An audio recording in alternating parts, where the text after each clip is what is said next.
This is Bill with Bill's Never Ending Projects. I'm going to start working on some Ford F-150 radios. I want to get an AM radio back in my truck because I don't have a radio. I got a 77 Ford F-150. Now these radios are from 1973 to 1978. They don't seem to be much different between them. Let me get a close-up of it. Now, this one's clean on the bottom, but the top it certainly isn't. It's probably the same as this one.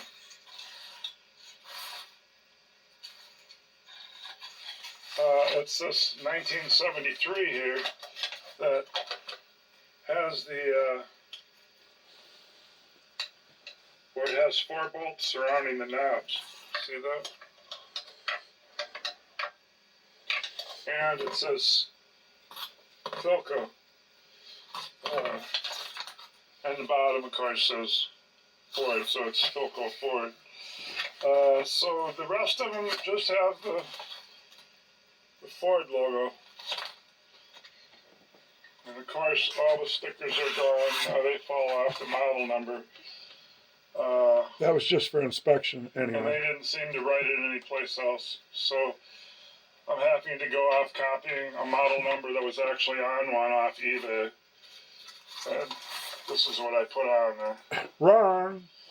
You'll find out later. This is the number that is all the You'll find out. AM radios only. It's only AM. Yeah, that's No right. tape deck. No anything. It's just AM radio. 18806, I mean. That's AM I radio. bought a photofax book that has a picture. There's the Ford logo. And it seems like it. But in the back of the book, it shows. I'll show you what these volumes mean. Up in the corner of the book, right here, that's got to be the volume.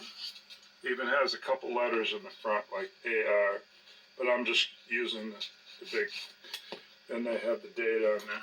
Now, all these AM radios have the 18806. So, they put out 18 different booklets with a radio with 18806 from 1973 to 1979. A lot of those booklets are just from the number changing in the front, meaning it goes in a different car. I think this third letter changes all the time, or a light truck. These are the volumes you can find that 18806 radio in. Volume 83, 94, 104, 122, 124, 25, 126, 129, 138, 136, 170, 171, 172, 178, 221, 245, 248, and the one I have, volume 262. And I think my volume's the last one. No, it's not. Because it's marked 1978, so I think it's the last volume of It's not. Of that generation.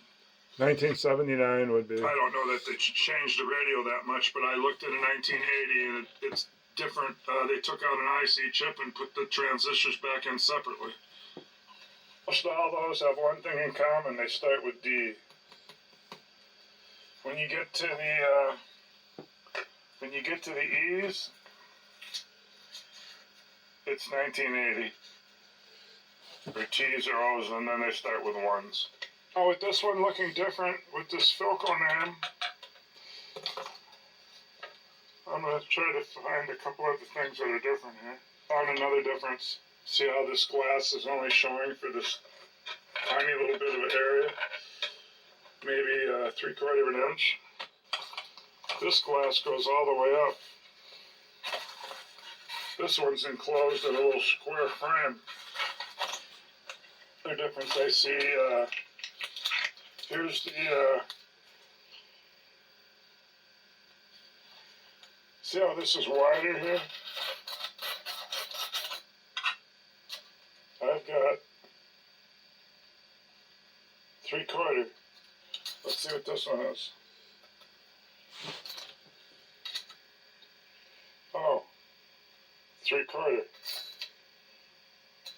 Okay, well then this one's almost only half.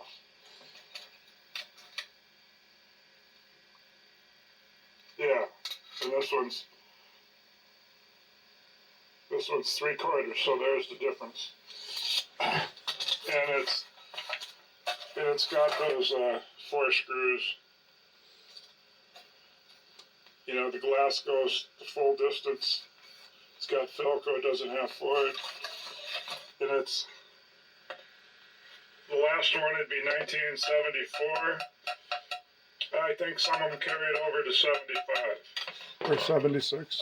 Why don't you see I the wouldn't Philco name on them anymore? Because they had an agreement with Philco, which obviously made their radios better, I guess. So they must have started paying them to do that. And in 1974, they broke their partnership with them, their agreement, and right away you see just the Ford on them. So from 74 on up, it's just going to say Ford in the front. So now I paid the money to get this little booklet on. It's closer to the 1979 one I got. Which? At least they come out of a 79 truck. Without the sticker on them, I can't really be sure, because people change radios to a junkyard radio all the time, especially when they get to be old. One will quit working before another one, and so the only one I'm sure of is this one came out of a 73. I wrote 73 on it, and it still got the Philco name. And that would have changed in 74, so this probably is a 73. And this came out of a 79. It doesn't have the rust on the top. Clean on the bottom as well, and it has the knobs on it.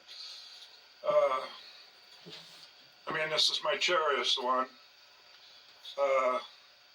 So I tried all 3 when I came back with them. None of them worked. So off camera here, I'm going to set up. This was a year ago. I'm going to set up with speakers and a power source. I'm either going to use a little 12-volt battery from a lawnmower, or I'm going to get just a 12-volt source that would have run a small little refrigerator or something. And you get a couple speakers, and then I'll retest it. So I'll be back. Got some speakers. I did it for a Pioneer. I got them at the junkyard. There's some barn board on the back. It says they're 4 ohm. I made the cases. Pioneer 6x9s. I got the 695P 2-way 30 watt. I So got. they must work, or I wouldn't have put them in there. Yeah, I put them in ago there. that I did that. I only got the table saw. I only got the woofers at the junkyard. There's the matching one. So there's the speakers. So now let me get a power source. Here's a very small one, but it does say 12 volts right there. So it says 2 amp limit.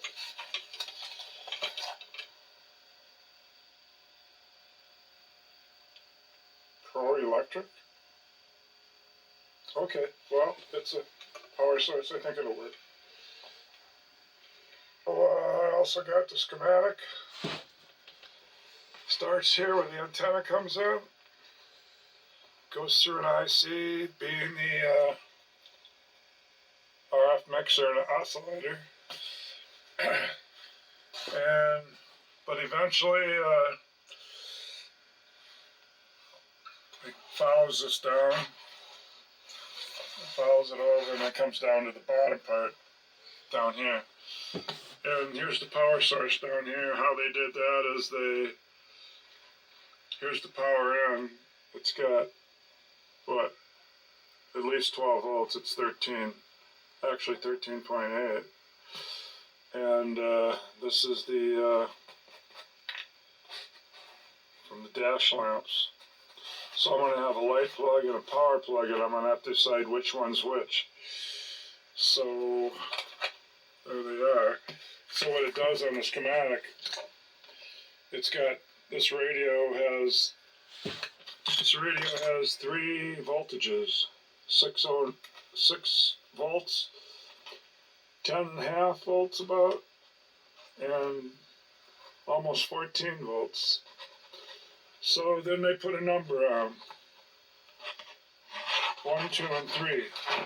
So let's find an example on the IC chip that does the mixing and oscillating.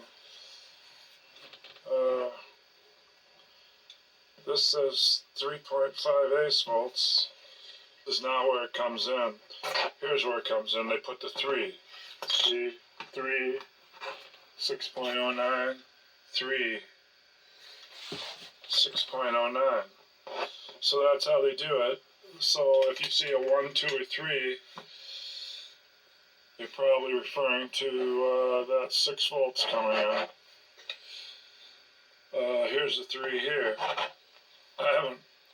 I just started doing this just now as I'm doing it with you. Every place I look, I see a 3. So obviously there isn't going to be hardly any spots where they use 12 volts, I guess. Or the 2, which is almost 11 volts. Oh, there's a 2 coming in here to the IF2. So that's how that works. So I got to decide, since there's 2 power ends, I got to decide which one's the 13 and which one's the 13 for the main power and which one's for the lights. Okay, I don't know if I can go by that, but right here it says black. Down here it says blue and red. And it must go through a fuse or something. I don't know what that is. To the chassis ground. So chassis ground. Well then, I don't want to hook it. I thought I was gonna say if they're both 12 volts, I'll just hook one onto one and see when the lights light up and when the radio lights up. I mean, when the radio would light up. Of course, if it don't work, that wouldn't work. One, the radio would come on, and one, the lights would come on. Let's try to look for the blue, red, and the black.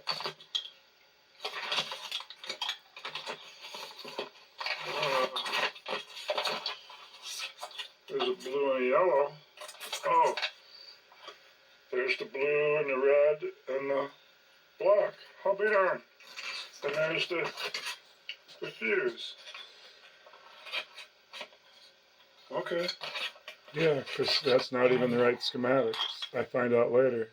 That must be the speakers. But they must have kept the same color.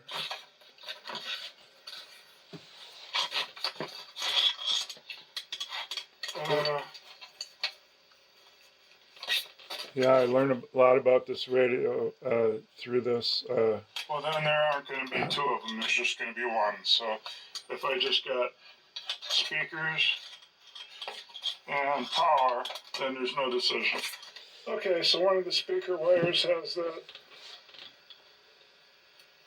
a white spot every so often. Yeah, you can see it now. Okay, then come over here to the schematic,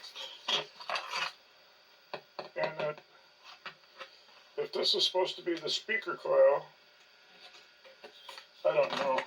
So if that's supposed to be the speaker coil, couldn't they have just drawn a big coil? Is that what that little thing is? Big woofer, I mean. what does the 322 mean? LS1.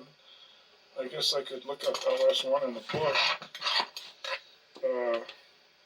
But anyway, this is the end of the whole schematic, so this has to be the speaker. So it's saying this would be the black with the white, and I do got that. That would be the ground. And the other side's just saying black. So that must be the hot. So I'm going to use black with the white for the ground. Okay, so definitely the blue and the red are that's the blue and the red. If I turn it, you'll see the red. And the other one's the black. So it's just that the black turns into yellow for me.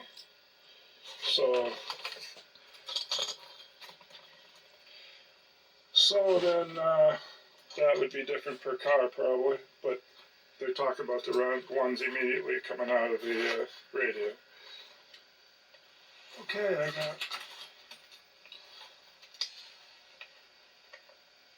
I hooked the black and the blue, that's black turned into yellow, to the hot, and then this bolt in the back, I'm going to put this and that together, and then strip this. Oh, I guess it's already stripped. I'll strip a whole bunch. I got something to tie onto. I'll stick that on there for the ground, and then we'll be all set to turn it on. Okay, I got this crimped on, so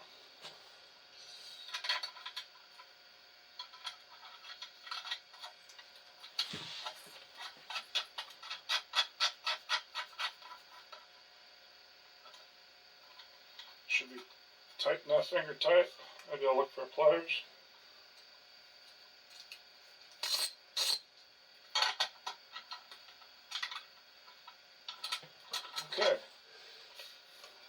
Okay, this is a bit different looking plug because it's got, instead of being steel all the way around, it's got those, but I guess it'll work.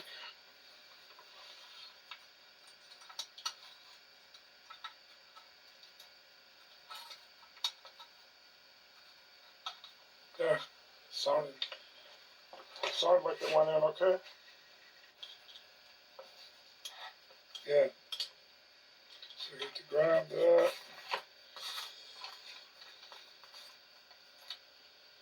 Just got to hook this to the ground. Okay, hook the ground up. I should be fine sitting there. And it looks like it's only made to go to one speaker. Yeah, it's supposed to be 3.2 ohm. I mean, if it's just got this one plug, this would have been maybe the one in the dash. And that's a 4 ohm, so this can be the one on the dash then, and this one will just sit here. Okay, so what do we got to do? We got this power thing plugged in. Yes, okay, so it's, turn that on. I see a power light there, so let me turn this on. Oh, I heard it stop. That's good. No, it's not good.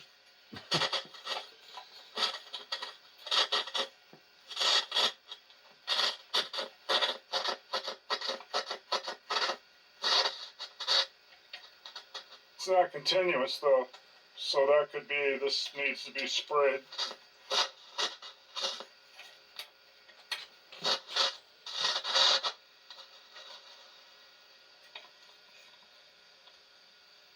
There's only one channel that would come in here, it's about here.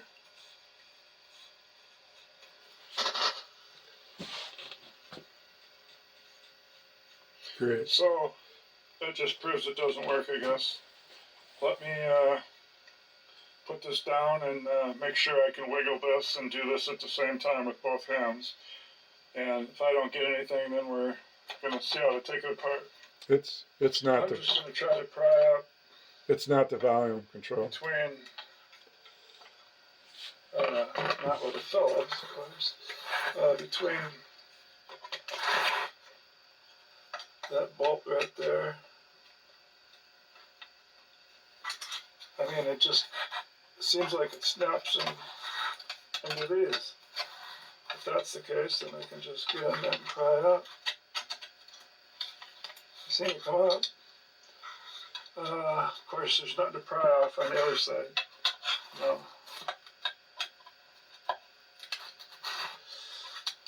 But now I'll just get a wider screwdriver and do it.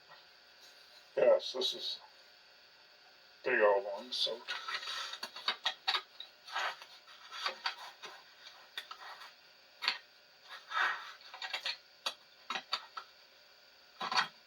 Yeah, that seems to come up there.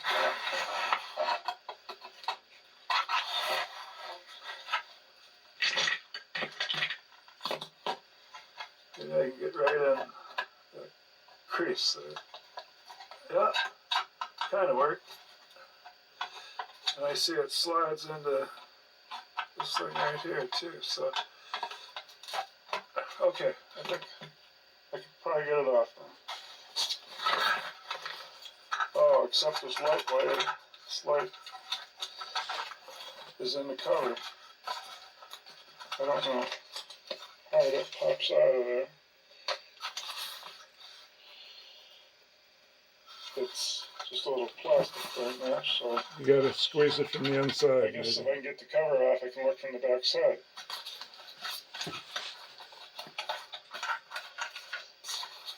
Of course, it's stopping me, so I'll shove some slack through it. Now I should have some there. Now I can fill it out with it. There, just had to squeeze it.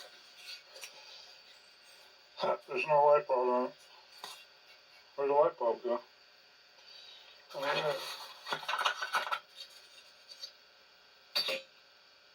yeah. Ooh.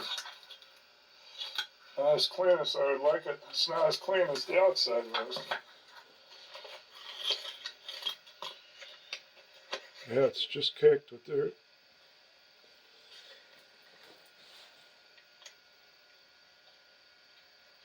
Yeah, that's a bunch of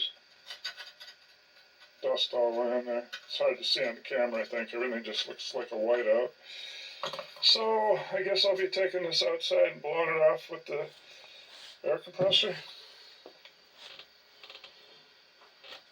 I'll be back in. Well, the air compressor started even though it's about 3 degrees out there, and it made a cloud and it got it all over me. I should have used my long extension blower offer, but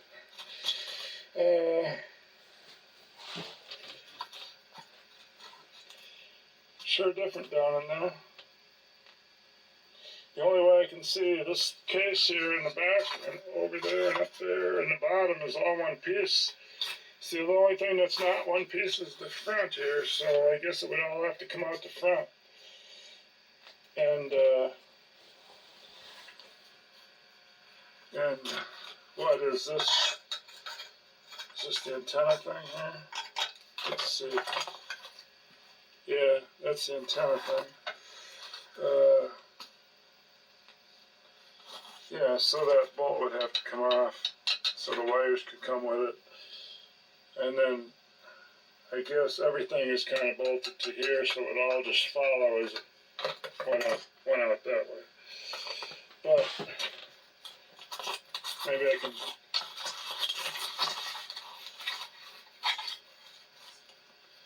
look at this a little more. No, there is no nuts. The only ones are these. It's been a while. These knobs with the whole front. Yeah, you take out that one. Been a couple weeks. I don't even remember how I took it I apart. can't believe one bolt would let it loose. But I guess it's a job for tomorrow. It's getting to be late already. It's just about dark out there when I was in the garage.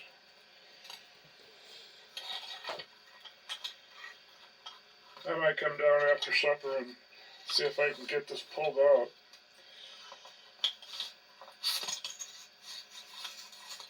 nothing's froze. The station thing was moving normal.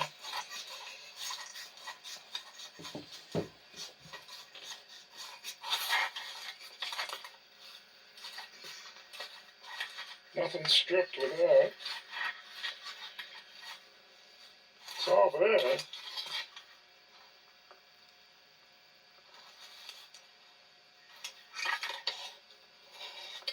I checked the schematic and there's only about 6 electrolytics in the whole thing. So, anyway, I'm going to end this for now. I'll be back later, or tomorrow.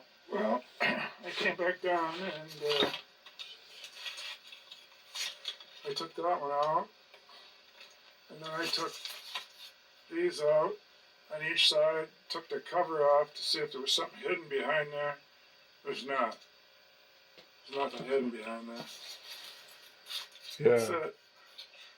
What's that blue piece? I don't know. Yeah, I took the cover off for nothing. Around, there's nothing hidden there. I turned it over and there's a bolt there. So that means there's one in the circuit board and there it is. Right down there. So I'll get that out off camera here so I can use both hands and see if this will pull up. And I unhooked those wires in the back there. So I flipped them over the top now so it'll come with it when they come out. And the light did work. It's a tiny little light bulb inside there. Oh, this is the speaker wire, but the light did work. It's a tiny little light inside there. You just had to touch it to the frame to work. Yeah, that was a mistake taking these 4 out, 2 on the top and 2 on the bottom. Because once you take this out, you can't even tune the channel anymore. Somehow, I couldn't see how, but somehow, once you put all this back on, and there's that little black plate that's back in there, it pops into a dowel hole, and then for some reason when it's back on, now the station will work again. Now it'll turn again, so I don't know. But it had nothing to do with taking out the thing and sliding it out, so I gotta get that circuit board screw out of there now.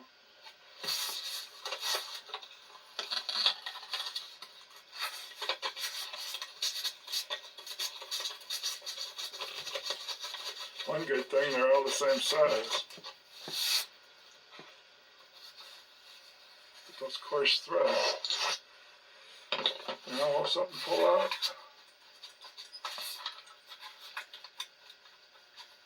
Nope. I had to bend those tabs. Maybe they're not bent good enough. But I'll shut this off and see if I can figure out why it's still not budging. So there's my next problem. This antenna has a clip on it. This antenna this receptacle has to pull out with the rest of it. And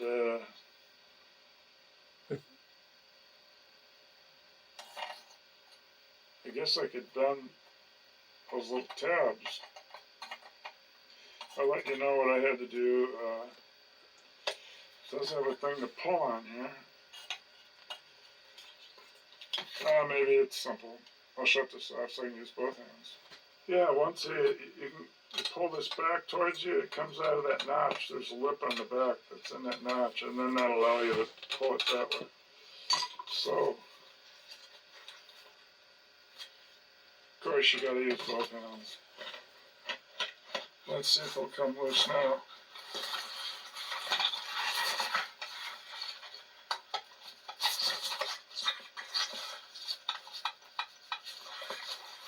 Oh, come on. See, I didn't know about the heat sink. And they say once I take this heat sink off, you're supposed to put another piece of metal on it for a heat sink if you run the radio out of the case. I didn't know any of I that. think it's that tab's catching. I'm going to do some serious wiggling here. Okay, just one more spot holding. There's a clip here. Yeah, that By the volume knob. makes the panel the heat Volume sink. knob's right here, so it's right here. That's where I spotted it in this indent. So it'll be another weird thing where I gotta pry something up. But after that, it's gonna be out. Look, it's just a clip. I got it coming crooked. Now it should pop off. There it comes. That's my push-pull output Now transistors. it should slide out. Not that I knew that at the time. There's going to be a while in the video when I think those are MOSFETs. Because they're in the same case.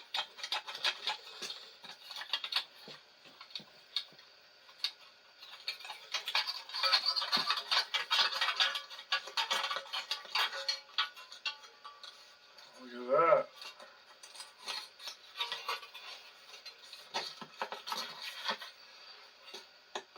Except I tried running it and I didn't put a heat sink on it.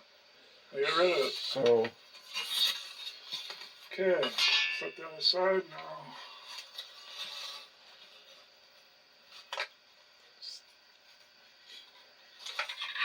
It's like just one board. power board and the tuner Okay. board. So tomorrow I'm going to start testing stuff. That would be fun. Okay, it's the next day. I found out after I got the cover off and got looking at it, this number 262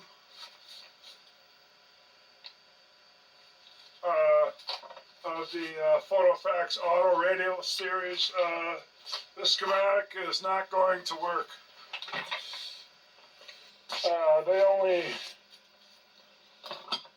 It would have been a shot in the dark for that to work, but it's the only one I've seen that had that, the 18806 plain AM radio Yeah, from the 70s. So, turned out like I said, there's 18 different ones. that must go back I to the guess they're 19. definitely different. Must go back See to the where, 60s. So L is an inductor and C is a capacitor. So you have an LC tank circuit in 3 spots. That one here where it comes in from the antenna at the so there's that crooked arrow. That's an LC tank circuit. So you got one trimmer called variable capacitor 1. And then the next one is up here. I put 3 lines so I don't have to say it. I put 3 lines here so I don't have to search for them. Each one has that crooked arrow. So each one of these is an inductor, capacitor, tank circuit, LC tank circuit. So this one's just for the antenna trimmer. This one is seeing how this IC chip, triangles are ICs, since this is the mixer oscillator, this tank circuit's for the oscillator. And then this one, the Sam's Photofax one isn't very good. It just says VC3, variable capacitor 3. It doesn't tell you what it does. All they had to do was write it on here, but they didn't. I would say number 3 is for the IF, but this transformer could adjust that. And here's another transformer. Those are the cans. In this schematic I got, it says this is your adjustment for the first IF and this is for the second IF. But we look over at mine, I do have these. So I have these variable capacitors, but as far as these trimmers for the IFs, mine would have to be these big tall ones. Yeah, I'm starting to find out that book doesn't go to mine. So these possibly could trim the 2 IFs, but they don't look like that. That's an easy screwdriver thing here and there. These 2 adjust the IFs. Then this adjustment for number 3, it could still to do with the mixer and oscillator, I suppose. One probably could be the, this is just a guess, one could be the mixer and one could be the oscillator. These could be the IFs adjustments. Yeah, that's right. But these are kind of called tank circuits, and these kind of are called transformers, but I don't know. Air. Transformers, for all I know, could be similar to a tank circuit where they're working with a capacitor, but They got an air gap. They're a transformer. it doesn't have that line through there, so that would be the variable capacitor. So that's what these don't have. They don't have that, so they're just called a transformer, I guess. Nope, they're a tank circuit That where, you can adjust, where you adjust the I guess. 262 point. T for transformer. 5. These are what the pins would have looked like in that radio. Thing with the hole in it. We got these hybrid modules. They're not called IC chips because I don't think there's no transistors in them. But it has a lot of either capacitors or resistors or something in it to do what they want them to do. This one's going to be, see there, it's called an RF converter, so that it's going to be doing the mixing and the oscillating, just like a IC chip. And this one over here, back in there, yeah, you ain't going to read that one.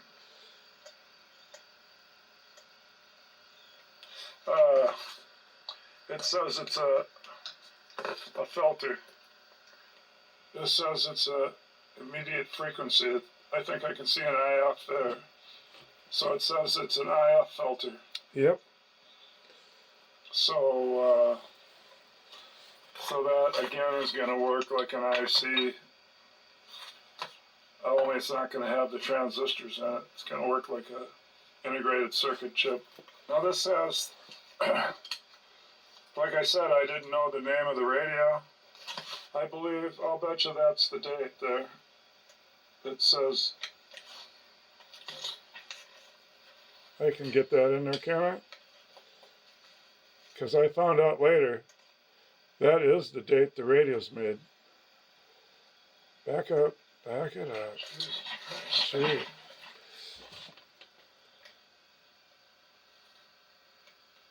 Yeah, September 78 is exactly when the radio was made. And that book I bought was a 78 book, but it was only for LTD2. So the LTD2 and 78 put 2 IC chips in the schematic that you see. without the IC chips, this needs transistors to do the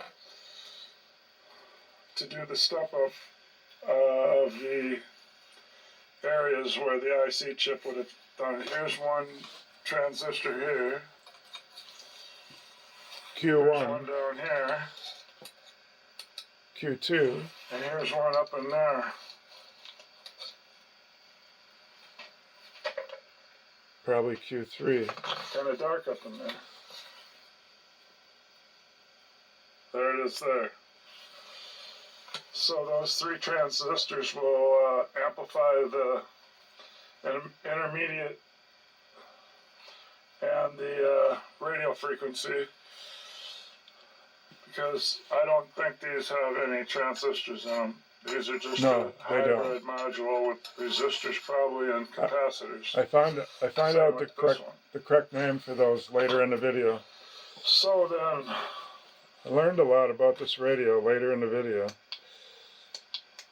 But without the right book, I'm just it's guessing. time to test something. I'll have to hook it all back up and then start testing stuff. Here's what I tried. I tried hooking a speaker wire over here coming out of the stereo to that audio out. With this capacitor here on the end of it, I put positive towards the stereo. Nothing blew up. It wasn't electrolytic, so it had to be right. I think I put a 0.1 UF. And so I touched it to that audio end, and I couldn't get nothing. And I was cranking the volume, and when I crank the volume, I get a bunch of static. I'm thinking I got to recap the power, the audio amplifier. So if that's the case, then I got out my night signal tracer, and I got it cranked up to 1 sensitivity up to the second to the last notch, and I got the gain all the way up. And then I got the radio on. Yep, that's pretty cranked up. There's no reason to crank it up, because I don't think the power's doing anything. It might even be bad for my speaker. I got my probe here. Yeah, because I went into... I'm running it without the heat sink.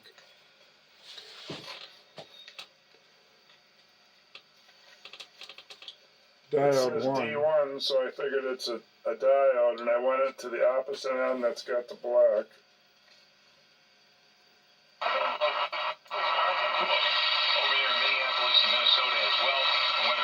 And there, we got the talk show. And then I went down on this one. Of course, I gotta see where the black side is. The black side's on the bottom, okay. So, I just can't see there. I'm gonna...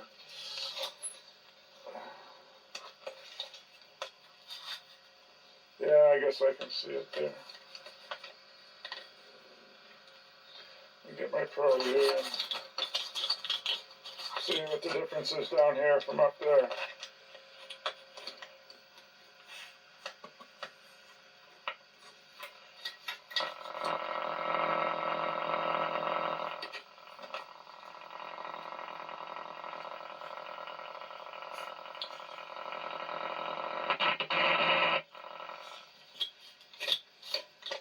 Well, my ground came off the case, that's why you heard it buzz.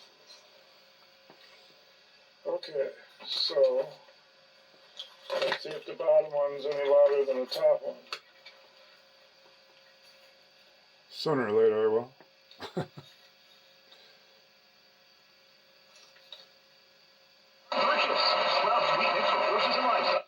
Oh, I think I can turn it down.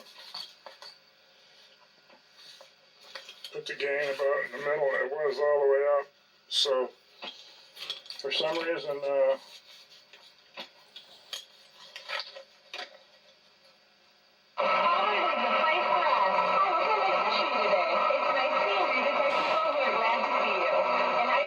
okay, so turn it down again. Now I'm putting it on 2.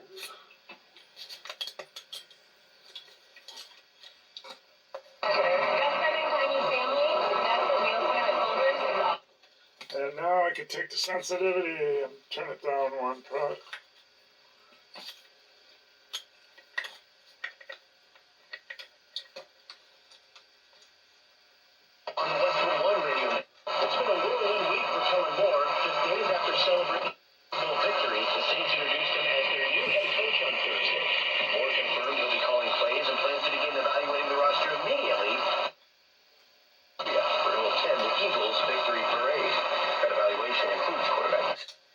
Okay, so this stuff seems to be working. I do know those things we just put it on. I think they're diodes. And we're getting a really good signal out of that one, so I'm thinking possibly if I take some caps out of my drawer and maybe cross them over So then here's another one of these hybrid modules. So we got 1, 2, 3. That's the only hybrid module. Yep. The other ones are just capacitor and Well, at least they're resistors. not bad, because where would you ever get one? You'd have to get another radio, and then you might as well use that one. If it's a car radio, it wouldn't fit, because I guess these bodies are different, maybe slightly, and then the knobs are longer for a truck. Longer shanks. So, if I possibly see, these aren't radios, these are axles, axle form of capacitor. But if some of these are bad, maybe I could touch a good one on each side and make it work. That's possible. And then they had some heat sink compound on these too. Then they had a little piece of plastic between there and the case. I mean, there's still a lot of stuff. If this is the power here, there's still a lot of stuff in there that could be bad. But I guess it needs a recap before I try it again. So that's what I'll do. No, I don't. If I find anything that works, I'll bring it back. Okay, it's about a week later, and I've done a little more research on Ford radios from 1973 to 79, and I even spotted a couple from 1965 and a couple from 1980 and one from 1985, and I tried to see where they were going with the insides of them. I'm going to show you the picture of these, what they're using for the components on them in a few seconds here, but I've got my converter came in the mail that I'm going to use. I'm going to turn it on and show you that one of them worked. Okay, that's the audio box. It's pretty small. It didn't work. And where you push it on and off, you can still push it with a tongue. That's not the reason it didn't work. It just got nothing out of it. It's totally dead. This is the 1974 Krakow. The back looks like that. It's big. The front looks like this.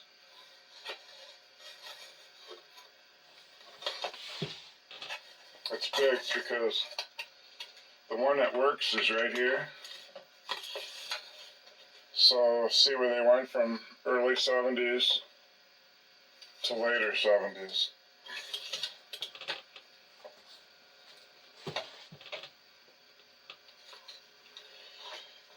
And this one works, I'll show you in a second. Still, this is the radio I haven't got a schematic on yet, even though I've bought 4. Because remember, there was no number on this case. When Philco was with them, they put it on the side there. It was this side. Yeah, I put one on there, but I just guessed. So that was the good thing about Philco.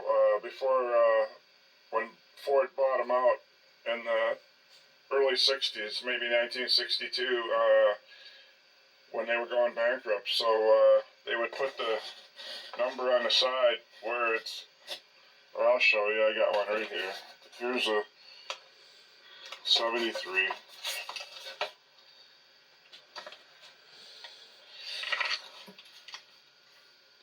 It'll be right there on the side. There it is. See, they pressed it in there. It says D8TF, so that's D is 1970, 3 is 1973, T is a medium and light duty truck, A is a chassis. So these things did change every couple of years, and I still don't this came out of a 79 truck, and it's got, see the power right there? Those are transistors. I yet to get a schematic that's showing transistors here. So I either got modules powering it, or I have integrated circuits powering it. So I yet to get the one for the early 79, late 78, or whatever this is. Just because it came out of a 79 truck don't mean anything. So then I found out the capacitor that's bad in there. It's that little skinny one right there under the tuning, the variable tuning capacitor, or resistor. Yeah, that blue one. That's bad. So sooner or later I'm going to desolder that and or put a jump on the back of it, another capacitor, and see if that brings this radio back. And I said if you fire it up with the cover off, you got to put a temporary heat sink on there. Yeah, I wish I'd have known that. I don't know if you have to go as far as putting paste on it just for temporary, but okay, so here's this thing working. This is both these work then. This one works better with less static. This one. 5:55 this afternoon. Southeast wind. Works with the FM converter. I learned that you need a 3.2 ohm speaker. That's what they had in the dash. This is about a 4 ohm, so. Allow you to lay away products so the price hikes. So this is working. I put that it's radio 2.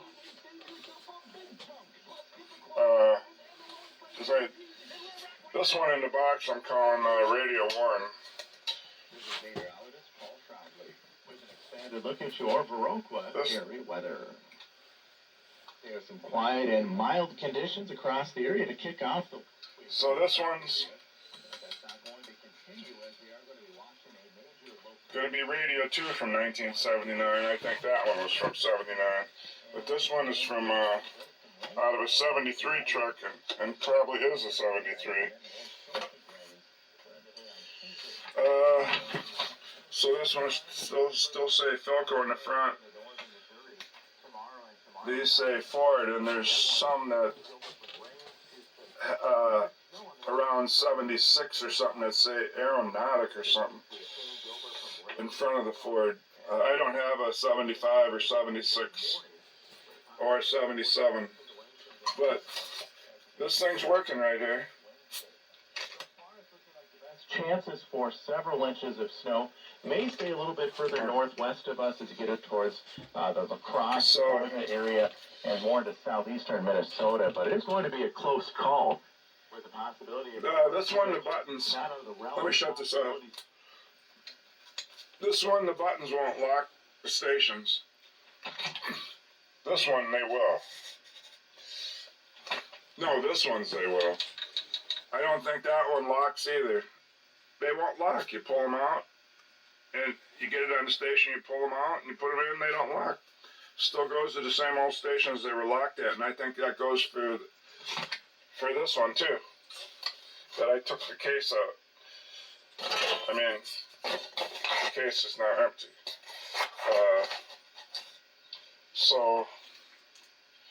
And these two are the same. They both came out of a 79 truck, so they probably are early 79. I got the mid 79, and they're different. It doesn't have these audio transistors, but both of these have the audio transistors. Okay, so the one I'm going to show you here is from 74, and A is Ford full size, 2 is Pinto 72 to 75, T is light and medium duty trucks, and H is heavy trucks, H for heavy. And that number would have come out on the third one. D is for decade, and the decade is 1970. The next one's the year, So it's 74. And this one's the model of vehicle that I just showed you there. It has letters and number. Just once in a while it's a number. But, and then this is the chassis or something. The last one, something to do with, must be an A chassis or I don't know. It's just kind of something you don't need to know, but these three are handy to know. That's the radio number on the side that's still pressed into it. So in all the newer radios after in 1974 they got rid of Philco, and then they started making their own radios without the Philco name, and that's when they started putting paper tags on it, and the paper tags come off, and then you don't know the name of you don't know this anymore. And all the AMs, I don't bring that up, but all the AMs are called, as you can see, 188, 18806. They're all 18806. No matter what AM radio you have in the 70s, it's going to be 18806. Now, they're going to use these modules, and I found out the exact name. They're called resistance capacitance networks. So RC networks. They're just using the word network here, but I looked in an electronic book. They're called IC, not IC, resistance capacitance networks. RC. Resistance capacitance network. But they're used, and then when they put transistors in them, they're called modules. Because this is the N5 that's going to be for the audio power. See, then they call it a module. So here they're using N1 as a radio frequency, and it wouldn't be called a module, it'd be called the network, RC network. Then N2 is a converter, wouldn't be module, it'd be network. And then immediate frequency, I did put network for this one, be an IC network. Then the N4 is automatic gain control. So it says it right here in this 1974 schematic. Here's the power board on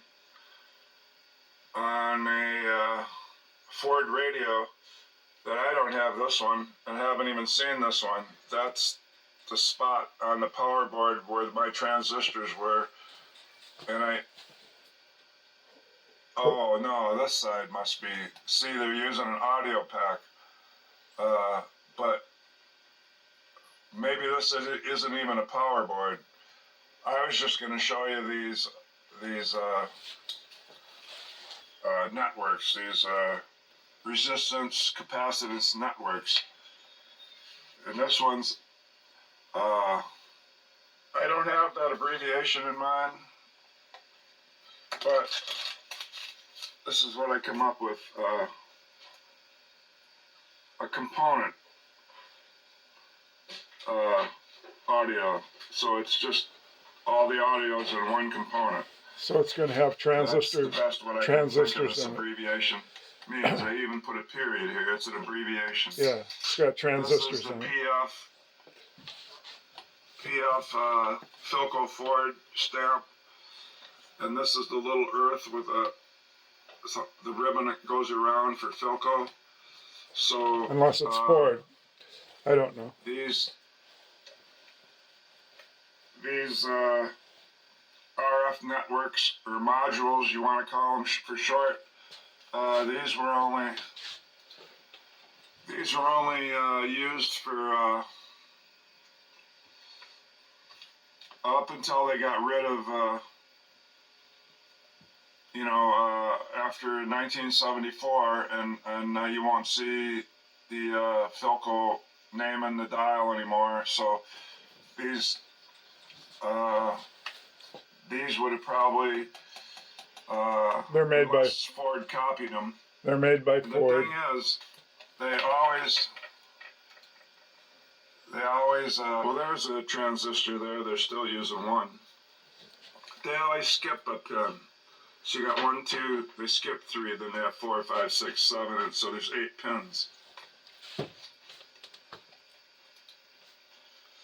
Board, of course, has the numbers where you put them in, so this is a real simple. Here's a better look at what these are on that guy's radio.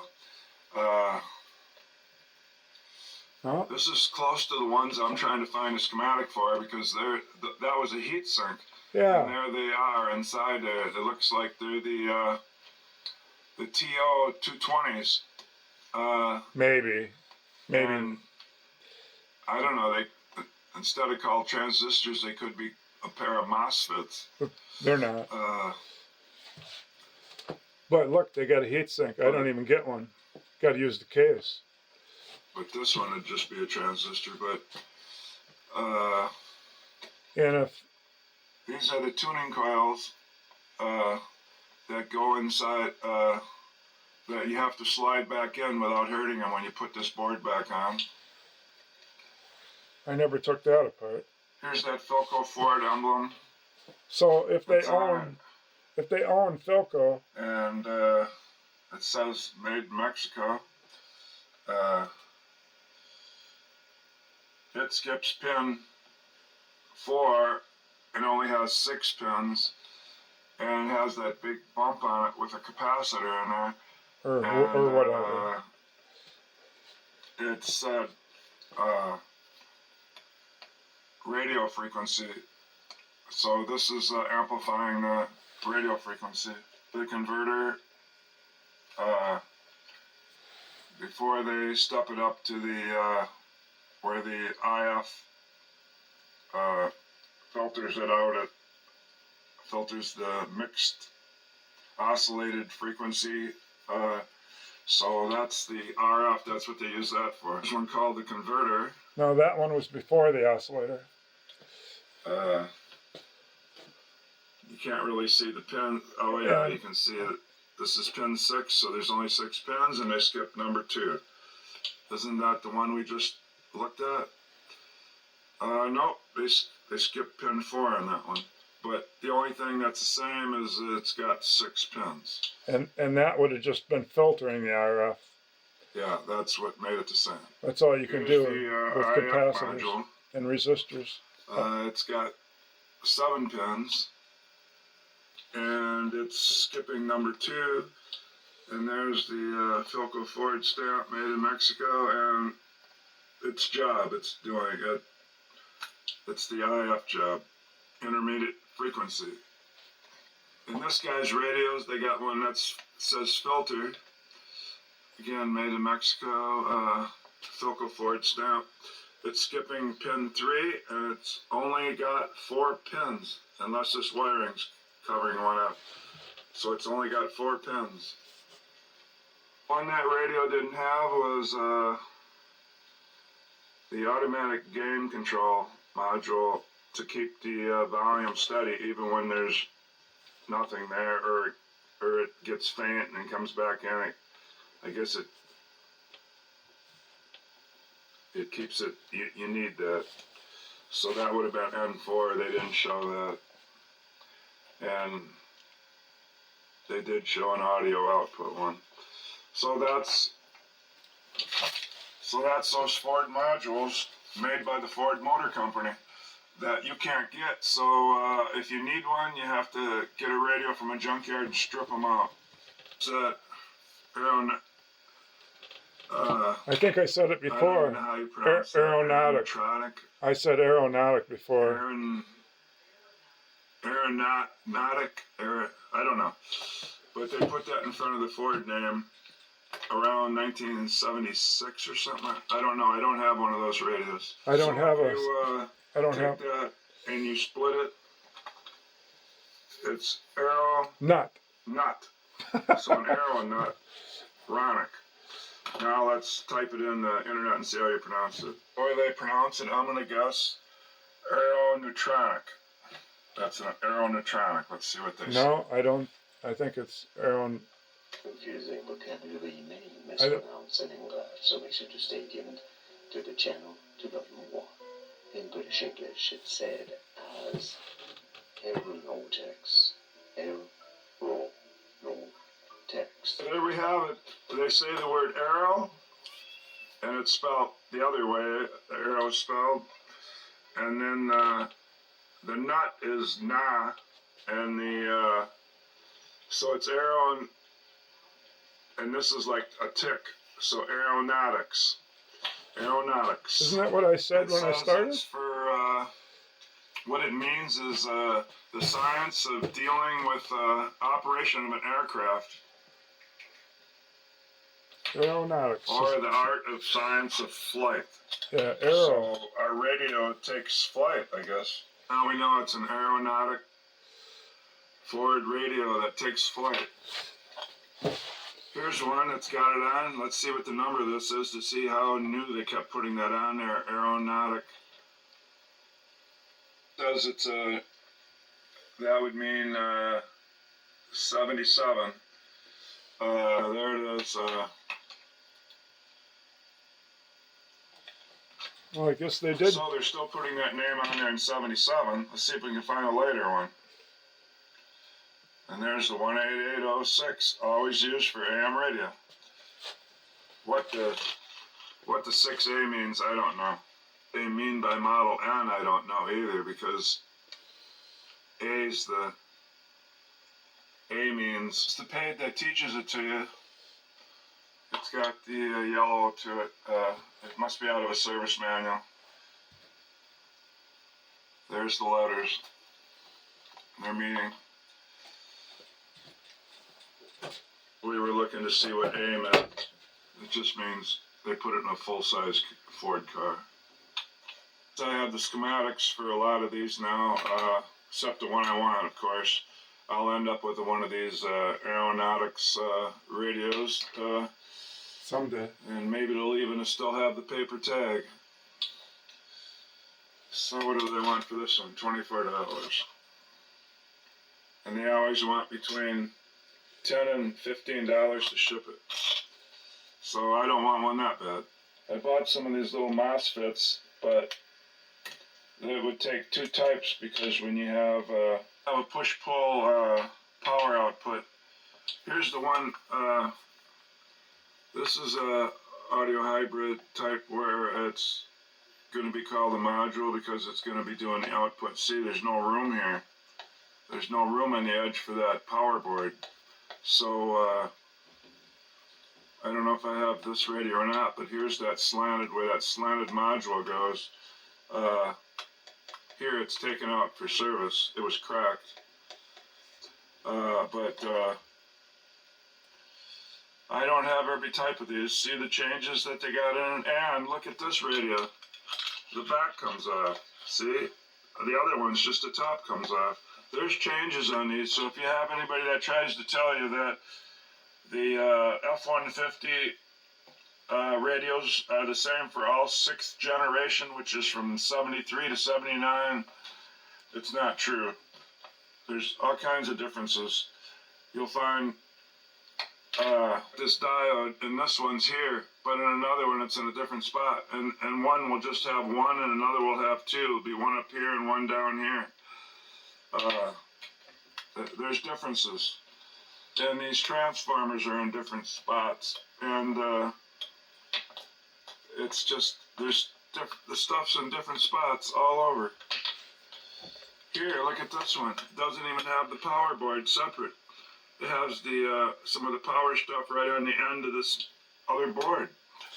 So it's not an F-150 radio. It's from a car.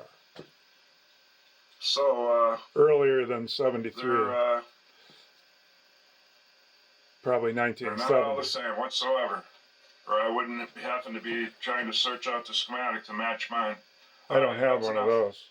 Okay, as far as the push-pull, first they label a Class A output. Transistor is biased so that it is passing collector current continuously. I could read that long thing, but it pretty much says instead of biasing the transistor so that with the Class B output stage, instead of biasing the transistor so that it's passing collector current continuously, we biased it right at the threshold where it's just not passing current. Then we used a base current increase caused by the audio input to take it over the threshold and increase the collector current.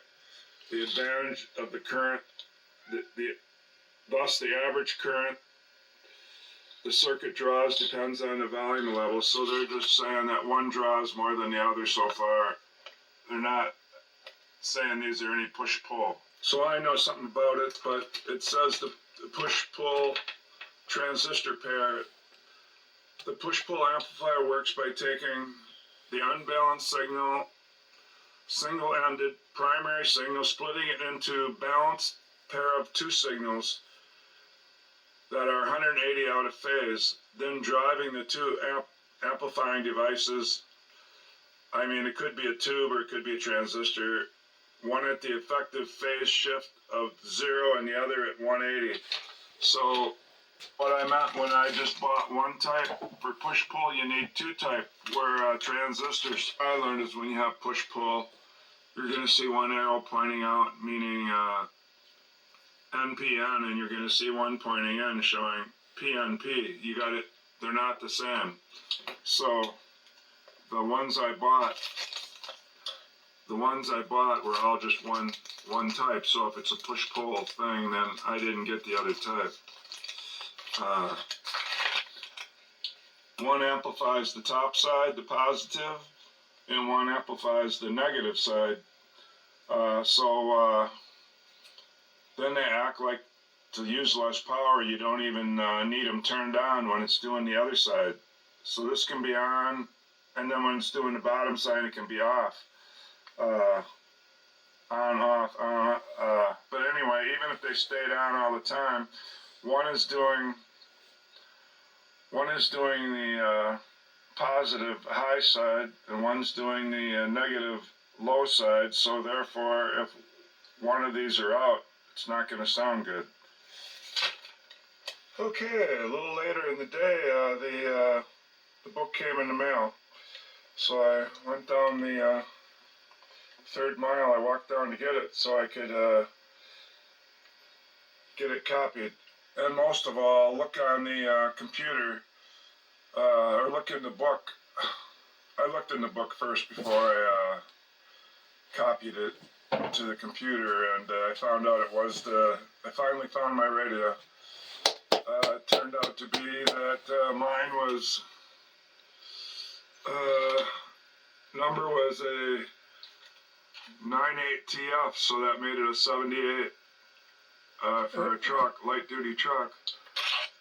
medium duty truck. So mine's a 78. It came out of a 79 truck at the junkyard. But, of course, 79 trucks come out in 78, so it's probably the fall of 78. They stamp a 78 mark on the radio for a date. And it does. And it ends up in this. And it does say September 78 on the circuit board. Along with the Chrysler and a Delco and Panasonic and one I don't want. But right here, this was it. Yep. These don't have the F, so these are not for a truck.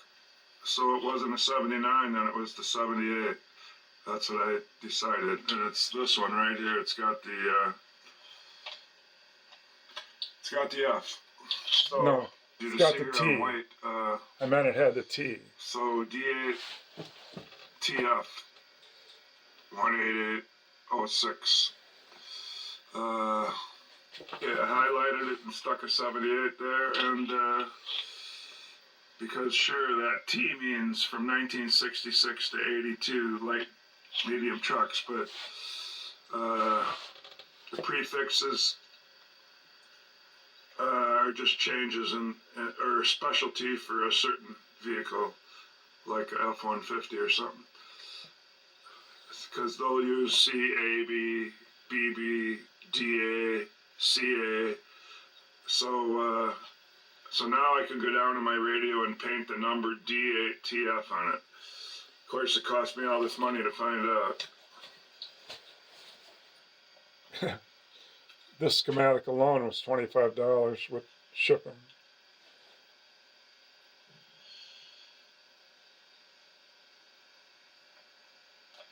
Starts out like they all do with the how to hook a signal generator to it, and using a 3.2 ohms resistor, because that's what the speakers are, so you don't have to have a speaker hooked to it.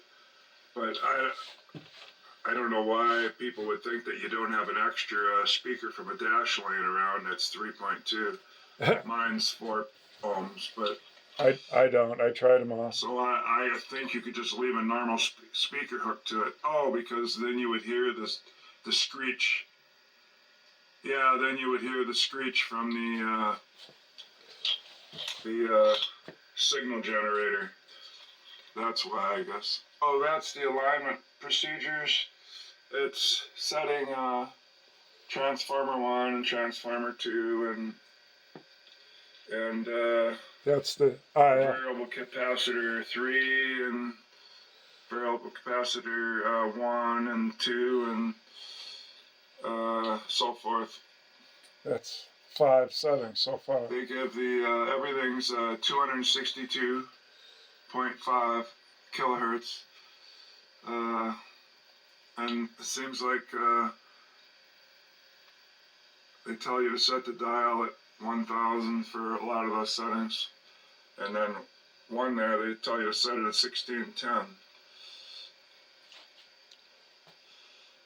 and then it even continues on another page here. So radios new that you haven't ever tuned the antenna trimmer. It says once the radio's installed, tune in a weak station above 14 kilohertz, and then adjust the antenna trimmer VC1 for maximum volume. This is all the alignment points. This is because there's T2 and T1 and variable capacitor 2 and so forth. There's the antenna trimmer thing, and L2's over there. So this is mine. That's mine. So everything you see up there finally matches, because they got 2 in a row there. I got 2 in a row there. There should be a can here and up there, so let's see. A can here and up there, and they're staggered like that, and there's that network and resistor capacitor network module in between. Right there. Here's this capacitor. There it is there, standing up. And here's the power board to the right. And but the power board shows a transformer standing up in there, doesn't it? There's no transformer standing up in here. There's one there. So let's see if there's another picture of this where there's another variation. I'll scroll down and look here. Okay, see, they put the numbers all again. Let's go back up and so up here by the alignment, they started with all the numbers, and then that's where this first one came up, where it's got a transformer in the power section. Yeah, there's not 2 of them over here. And that's what I have. I have two of them on this side. And so I see they got one where it's stuck in here. So now I said this is an exact match, so this is not, I'm not liking this. So let's go down and see if there's just two variations of this. Because there's those 79 ones that they got listed. Every time I look at these numbers that they give you, they're all the same. So when we go down to look at those other numbers, in this other picture, see, they're all the same. So it's another variation. Must be something different with those numbers. And look at, now it matches. Now there's two transformers over here. There's T1 and there's T2. So, and now there's none over here in the power section. But this picture's not as good as the other one, unless they give you another one. No, they don't.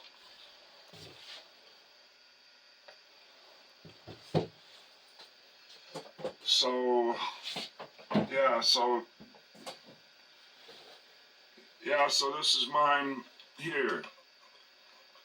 But they don't give you that perfect picture like the other one. I wish they wouldn't have done that, but at least this matches. There's Q is the transistor, so there's three transistors here. See?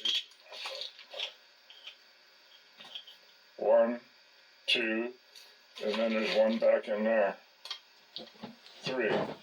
So That's the driver. you look up there, and you got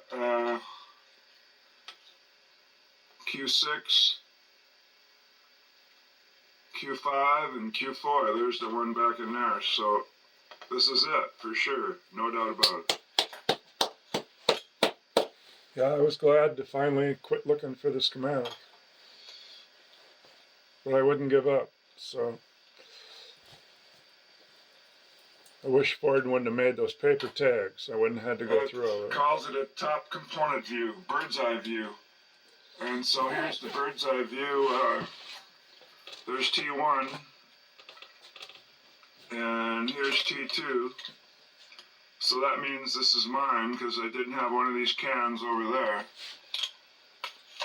So here's my, see how it's giving me the emitter and the base and stuff there? Yeah, that's nice. They're showing me where the pinout is. Emitter,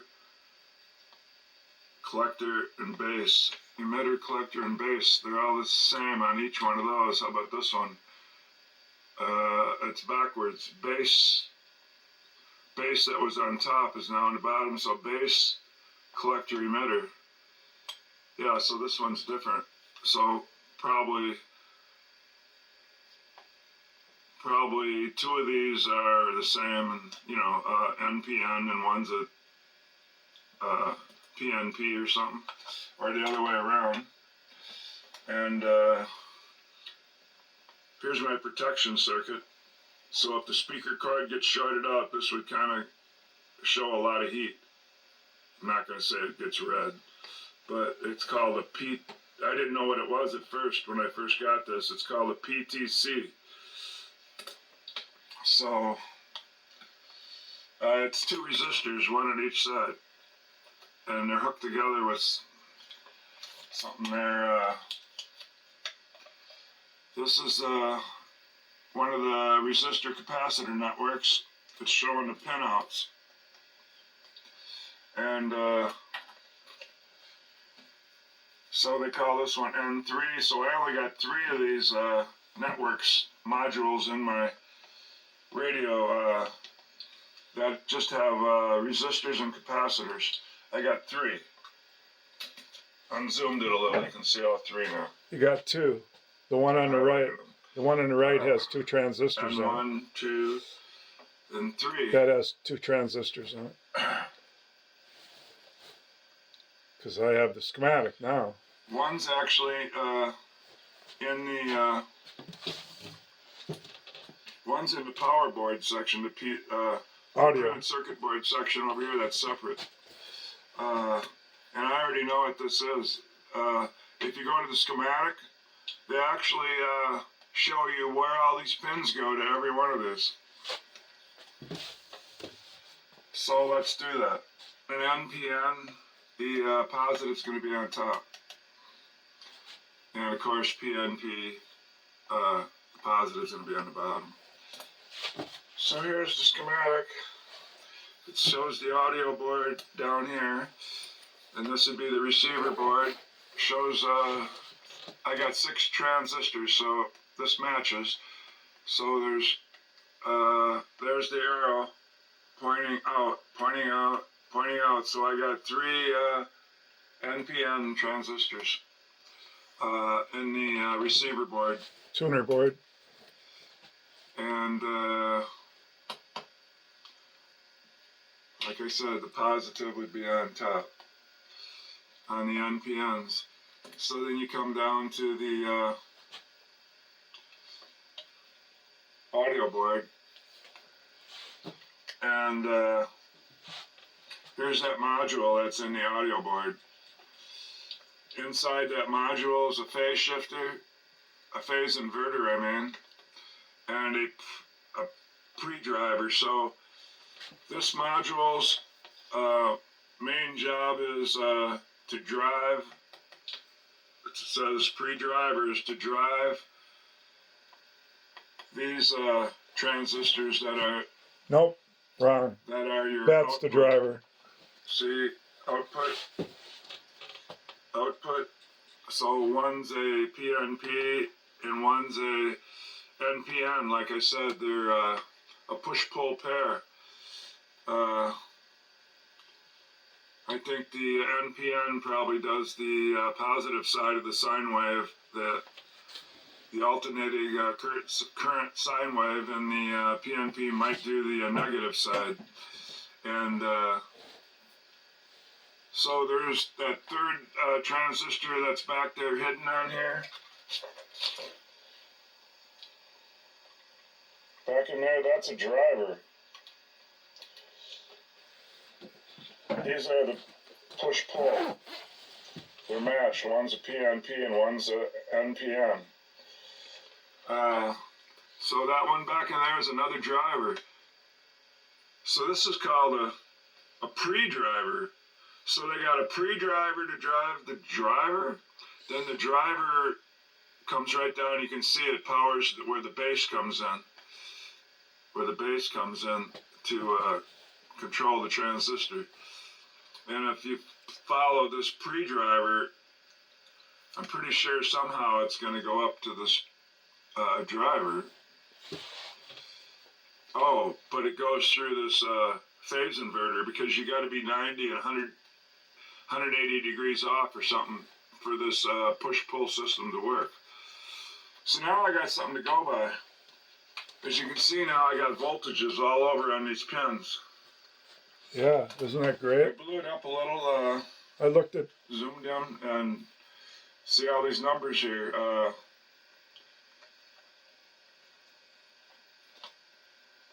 I don't know if they're pin numbers, They are. because this could be pin 1, this could be pin 2, They and are. They are. 3 and 4 and 5, 6. They skipped pin 8. Remember I said that every one of these modules, they always skip one pin, and they don't even have it on the module.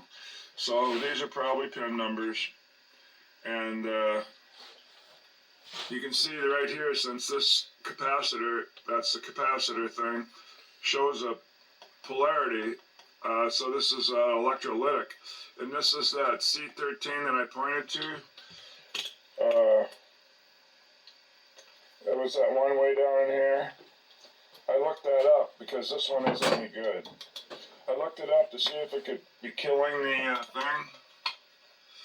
But what you do then is you get the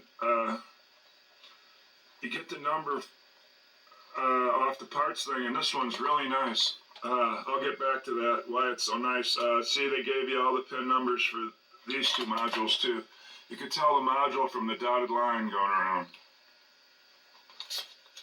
It's the same as they do for a transformer can. They do the dotted lines going around. Again, they showed the transistor pins, and the other transistors. They didn't even put what case number they are on there, but you find that out from a book. So on the NPNs, the arrow pointing out, it's the emitter on the bottom, collector on top. It has at least 4 diodes. That's the diode. Anode on this side, cathode on this side. Anode's positive, cathode's negative. These are the different transistors. This one's in stereos. I know that they start with TO or something, and this is got a 3. These are TO2 something, but that's a 3. This is see how they got the hole cut in? That's what mine got. I think mine are square on top, and they have this little cutout. But with the schematic that I got now, That's why I thought they were MOSFETs, because they're showing these transistors. There's no cutout in them. That's how I got the wrong idea, and I thought they were MOSFETs. But on the schematic, if they were MOSFETs, the base would be called a gate, and they're not. They're still the same names that they give the pins. Now those other transistors, so I got 3 that got 3 legs. They're right here in the power section. I think that's Q1 there.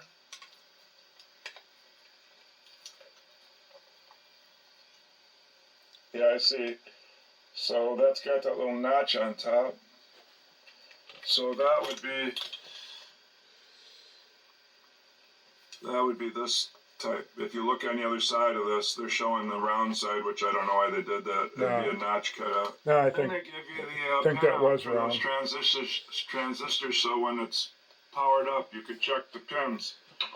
Just to see what it's doing, so you wouldn't even have to pull the whole transistor out to check it. You just check if you know how to do it, which I'm not saying I do. But then they give you a troubleshooting thing to even read. They said the most likely component, it said it may be helpful to remember that the driver that we talked about is the most vulnerable component with the output transistors next to it. It is very unlikely that the problem will occur inside the package network. That's the one that has that phase thing in, and that pre-driver says it's unlikely that it's that, as the transistor in that network has a protection. Okay, so they say it's unlikely. So they go ahead and tell you some stuff to help you. This is where I first read about that protection thing, and I didn't even know what PTC meant until I seen it. And there it is in my thing right there. Well, it's between the transistors and that orange capacitor. Right in there, that's the PTC. It says a glowing PTC resistor could be a sure identification of a shorted speaker wire. So it gives you some hints, troubleshooting thing. So now it's the audio board transistors. Up here was the tuner board transistors. Now they in detail talk about the heatsink, saying that mica insulation must be used. That whole yellow part right there, or off-white, is that mica. It's the mica insulator. It says it keeps the transistor tabs from shorting out, it says. And over here, that's a big picture of those transistors. These are just the backs of them that you're seeing.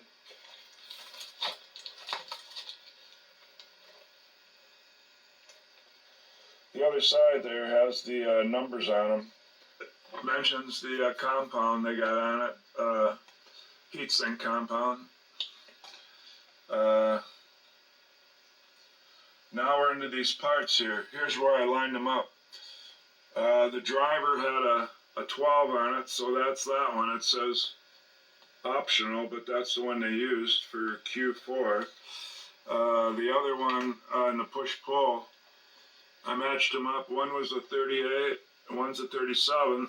So these are optional ones. The 37's a PNP, and the 38's a NPN. Q5 and Q6. And this is the cool part with the capacitors. Remember I said I thought maybe that C13 was stopping it from working? There's C13, and it says it's just a DC feedback. That would not kill it from working. So that capacitor is bad, but it's not the one killing it from working. I think this is just wonderful how they tell you what they actually do. Nobody does that. That's that would help somebody, so especially a newbie doing this. But these radios are pretty simple, so I gotta think that I've never pulled this board off from the other part yet. And if I do, then you gotta line up those coils to get them back in the those metal charcoal rod, whatever they call rods. These coils, these tuning coils, serve they serve two duties. I think anyway. That metal, I can't think of what kind of metal. It's that rod that comes in and out and gets a different frequency for your radio. So it does the tuning job, and it also uses the same coil for an antenna coil, oscillator coil, and a radio frequency coil. They actually have a radio frequency OSC oscillator antenna. They have a second coil wrapped around it. L1A, L1B, L1C. That's a second coil. And wrapped they show around. your 12-volt plug. Mine's been cut off. This is the first time I've seen it. If this was on there, this is the hot wire. The pointed one there is the They're both hot. Oh, they're both hot wire. One does the light, and one does feeds the radio. Do I got this goofy thing on here? I got the goofy thing, and but I got this kind of a plug. I do not have that plug. So I think I'm running out of things to say on my new schematic I just got that matches my radio. It was a heat sink removed in later production models. They put an IC chip or something to replace it. On the 79 book, so let's take a look what they're talking about. It is right there. This is the volume control. They call it a variable resistor, VR2. But this is the audio board, and there it is, a 3-pin IC module. This radio and 79.5. All those three, the driver transistors gone, and the two audio amp transistors are gone. And now it's an IC1 audio output, all in one. The push-pull thing I was using is now all inside this chip. Now it's not the type of chip that has all the legs on each side. This is a straight in line chip. Some IC chips are just straight in line, and they look like one of those old modules. But so that's what they're talking about. That's why there's probably no heat sink on there, because it doesn't even look like it goes up to the edge where the case. On mine, the heat sink they're talking about is the case. They put that paste in between the actual steel case. That's the heat sink. They have it right on the edge of the board so that the case can work for the heat sink. You can see that other module I had that's in here that has the pre-driver in it. Now they got a capacitor, an axle capacitor in the spot. Tuner board, look how those two cams turned into these with 2 screws on each one. I told you how these things change every couple years. They seem to stay kind of the same for a couple years, and then they drastically do something. So I guess I got that point across. So that's what they meant about the heatsink not being there. You know how they wasted that whole page on just drawing a picture of one transistor with the holding bracket, the mica insulator. They used the whole page for that. Now there's 5 diodes in there, D diodes. It lists what they do. One's used in the AM for detector, one's used for the automatic gain control detector. I guess they need one there, and then the audio bias. Then they're saying even these late 78 and early 79s, but I gotta believe they all are D8TF or D8HF. That's heavy truck H for H, and DAEF, I don't remember what E is, and DAAF, that's full-size cars. It says early production models use heatsink 7L6, and later production models use, they're talking about that heatsink again. They must have made a change in the middle of the production with the heatsink. I see. They're saying all these models, like my radio, that's where they said the D8AF, D8E, D8H, D8T use individual output transistors. That's what we have. And so then you have the heatsink 2L8. So then this earlier production didn't have the twin output transistors, and they used heatsink 7L6.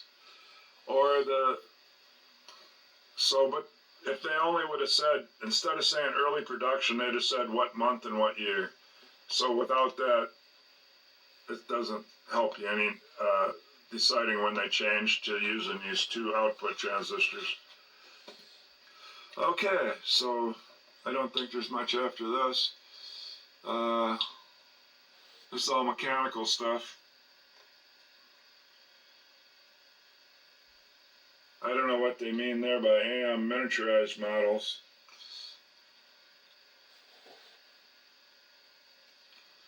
Okay, the end. You heard it. I can use this now. Some more professional checking, because here's my pinout. This is the ohm reading. If I have it on ohms, I guess this you don't even need it turned on. You're checking it like you would check a speaker that's just laying there to see if it's an 8 ohm or 4 ohm speaker. You just set the voltmeter on, digital voltmeter on ohms. But don't do that to MOSFETs. You'll burn them out. For the tuner panel, Q1 has the biggest resistance there, 330. Oh, and Q3, that's on the emitter, and here on the base, 750. But they don't have K behind it. Okay, so these are not big. There's no K. Obviously, 1000 is bigger than 330. So then the biggest one on here is 4K. Let's look at the other one. This is the audio transistors, Q4, 5, and 6. These are in the thousands. This one's under 1,000, over 1,000, under. So the biggest one here is just 1,800 ohms.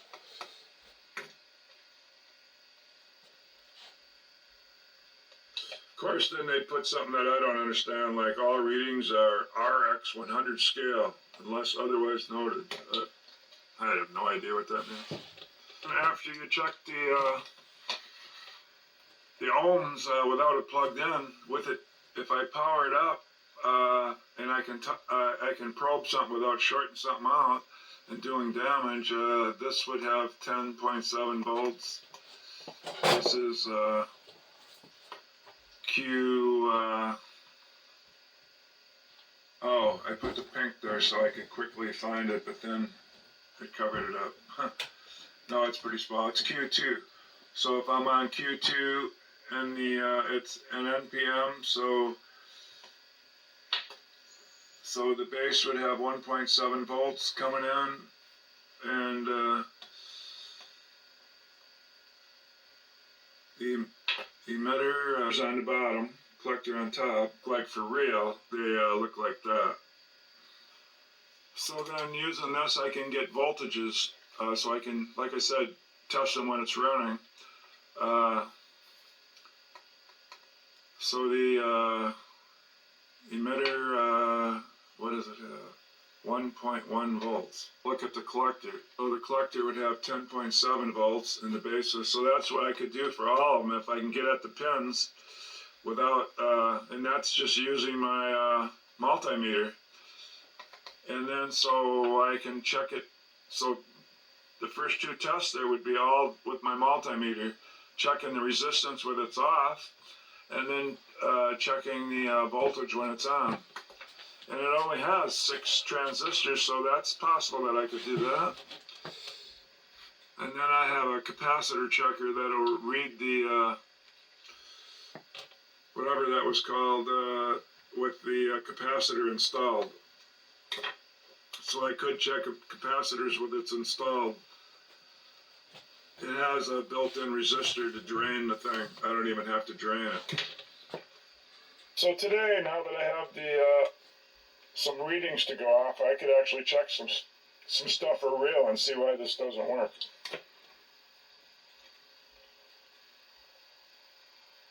But I think I said at one time that I put my signal generator here and it amplified the music, and I put it on one down there and it amplified that. So I said everything from here over works. So I guess then if this stuff was broke, I could do what I was talking about. But since that works, I'll have to, it's been a week or two now. I think that's what I said. So that means I could pin everything down to maybe over here. And, but these have transistors to check just like I was talking about. They're just different ones. And I could check those pins on that driver, on that network module. Right there. Let's see if it shows any. Yeah, it shows by pin 6. It doesn't really say where this is. Here's a 0.59 volts on pin 6. So then this 10.7, could I figure that's pin 2 or?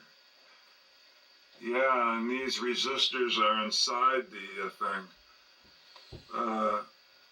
So you'd have to take all the resin off to check those. I don't know, it doesn't make it easy to tell. It just puts these in between 2 pins. So, And then you also have to figure out where to put your ground when you're going around checking these, where to put the other probe, where to ground it. But Probably the it's chassis. possible I could learn this. All right, well, I'm going to end the video.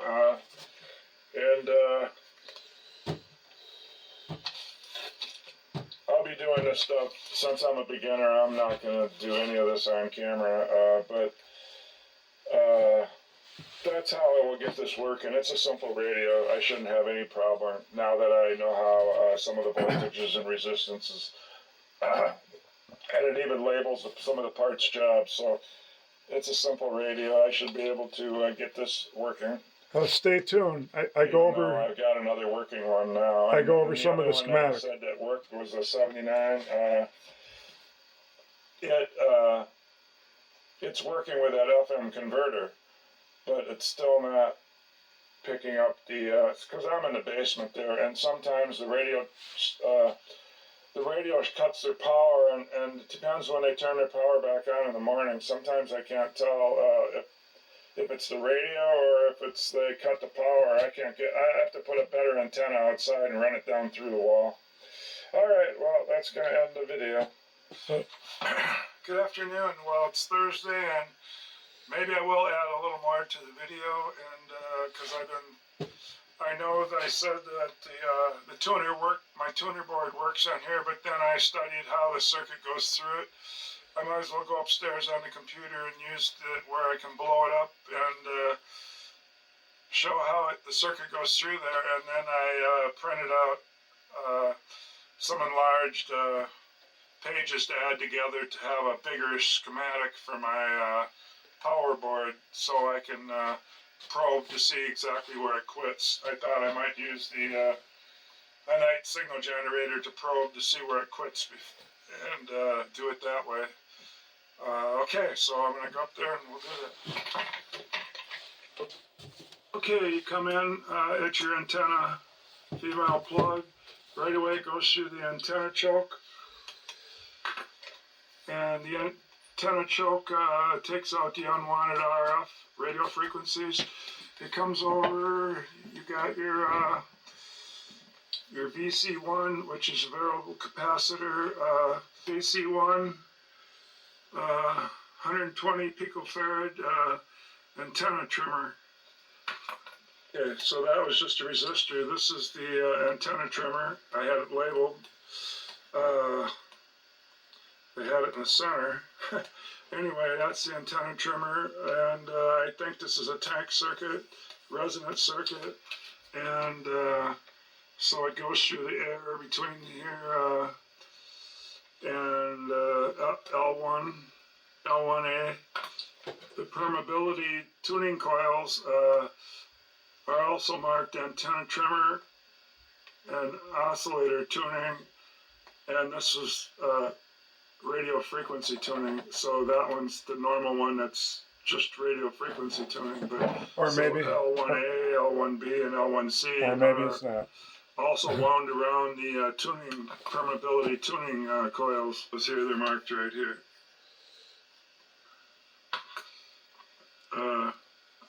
I thought it was on the other side, but I thought it was by the knobs. There they are again. This is where the metal rod goes in and out of each one, changing the tuning. Then you lock down the button. But it also has another coil around, at least two of them. One marked antenna coil, that's what we're talking about. L1A and L1B and L1C, it's those. You can see I got the blue line up there. It goes through the air, then goes into this NPN transistor. NPN transistor, the forward bias between the positive and the negative makes a current, a big current come out the collector. So it goes over here. Transistor also has a smaller current come out the bottom, and it'll go over to the next transistor's base. But it comes out of the collector, and then it'll eventually, with the other the emitter, it will merge, and then it will go up here back to the base and go into the NPN. Now this is the converter, which is really it's an oscillator and a mixer. This can't make any frequency. This is just capacitor. So this is the module. I got two modules. That's that one and that one. So this can't do any of that. But mixed with this transistor it can. So between these two, this is the oscillator and the mixer called converter. So it comes out of the converter and it goes through this another tank circuit. It's an IF, and it's the intermediate frequency now tuned to 262.5. Other stage did is added another frequency to it, so now you can take either the high sum or the low, and they're taking the low. It's 262.5. So every one of these is set to 262.5, or else you got to adjust it. And then it goes through the IF amp, and it comes, this is an NPN, so it comes out the collector, the bigger gain, of course. And then you go over to the second IF, and it also split here to go to the AGC, automatic gain control. So it comes out the collector and goes through this tank circuit through the air, just like the other one. They go through the air, and it comes out this side, and it goes through diode 1, and then it's going to come down and go into the second module, because there's two modules. There's the other one. This one has nothing to do with mixing or anything. This one is a filter designed to pass intermediate frequencies at 262.5 and block other frequencies. So then it's going to come out of here and head for the. I'm going to take downstairs. I blew up the power of the other one and put it on a piece of cardboard of how NPN transistor works. And a PNP is just opposite. The N's in the middle, and you got a P on each side. And the polarities change. The diode converts AC to DC, and the capacitor blocks DC. It has two plates, and it stores the charge until it's full. And if it's DC, that's how the farther will go. No charge will flow at dead end. But with AC, it charges up and changes direction and leaves as it's needed. Constantly is charging and discharging. And because they can do some of these things where they just have a dead end where it's not in the circuit, you wonder how that could work. But since a diode is positive on this end, on the anode end, and on the other end it's negative, it's even though it's going by, it sucks some of the positive end and leaves it a DC. I guess the way a diode would work is you have a PN junction. The P is the positive side, so positives do go towards the negative. That's why it can work on a dead end like that, where the other end of the diode is the cathode is just the ground. Out of the intermediate frequency amp transformer 2, it comes around and comes around, and we're down here to the panel. Goes through the volume and treble control, and the B plus comes into pin 2 on this. It's kind of an IC module. It's N3. The other ones are called networks, but this one's still called a network because it's N3. And resistors, it has two NPNs, as I wrote them, NPN in there. It's a driver, pre-driver, and the phase shifter to work the push-pull output. It's in here, and that yellow that we followed from the blue, we followed all the way across. It comes in right here. That's where my cardboard highlighted a little better. So it comes in here. The volume control, it goes into the pre-driver, and this is an NPN. So it's going to come out the collector, and it goes over to go in the base of the phase inverter. Then again, it's another NPN, so it comes out the collector. And both of these, I'll just say saying where the main gain comes out, but there is some smaller juice that comes out the emitters on each one. They'll go over and always meet something, but so it goes through the phase shifter and it comes up and it goes not phase shifter, phase inverter. It'll go up out of the collector and it'll go through pin 4 of that module and it'll come out and it'll go into the base of the driver. And then, of course, there's a smaller voltage coming out. This is a PNP. PNP, the large voltage, is now coming out the bottom, which is the emitter, and the small voltage is supposed to be coming out the top. But they might have drawn it the other way. They might have drawn it with the emitter up here, because there's the big voltage, and that's the voltage that runs these light bulbs. They call it the pilot light. See, 14.4 and 14.4 for the 1893 lamp. So you got that, runs that, and it comes down and merges here. There's a speaker. That's the M.